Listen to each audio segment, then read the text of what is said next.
Coucou, j'espère que vous allez bien. Alors, aujourd'hui, je suis là pour vous parler des avantages et des inconvénients des colorations sur les cheveux.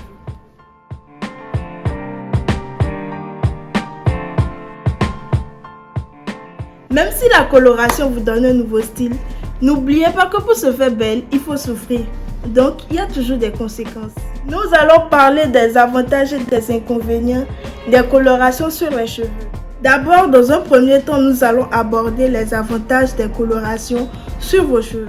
Si vous avez des cheveux épais, une coloration va alléger votre chevelure et donner l'impression que vous avez des cheveux moins épais. Si vous avez des cheveux gras, la coloration va absorber l'excès de sébum, ce qui va vous donner une chevelure équilibrée, c'est-à-dire ni trop grasse ni trop sèche. Ou si vous avez les cheveux ternes, certaines colorations vont donner à votre chevelure de la brillance et de l'éclat.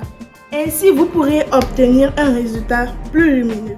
Alors, est-ce que vous savez que vos fibres capillaires deviennent fragiles après une coloration? Pour qu'une coloration soit bien faite, il faut d'abord décolorer les cheveux.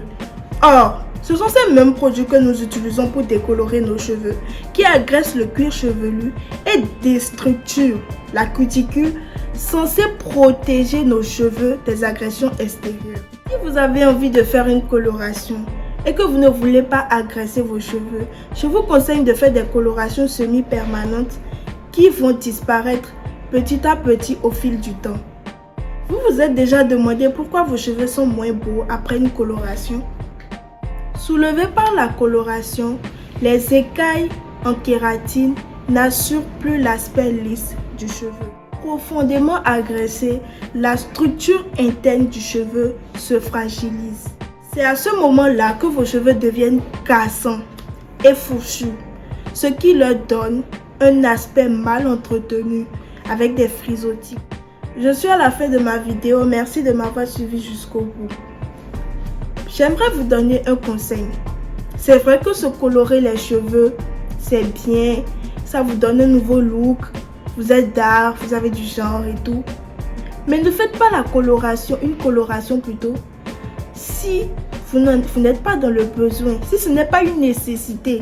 Parce qu'il y a des gens qui n'arrivent pas à assumer leurs cheveux et ils sont obligés de faire des colorations, des trucs du genre. Mais si ce n'est pas important, ne vous décolorez pas les cheveux pour faire une coloration parce que ça vous rend malade. Et je fais une prochaine vidéo pour parler des maladies que vous pouvez choper à cause de vos cheveux, notamment le cancer de la peau. Donc restez à l'affût des informations. N'oubliez pas de vous abonner, d'activer la cloche de notification et de liker. Bisous, à la prochaine.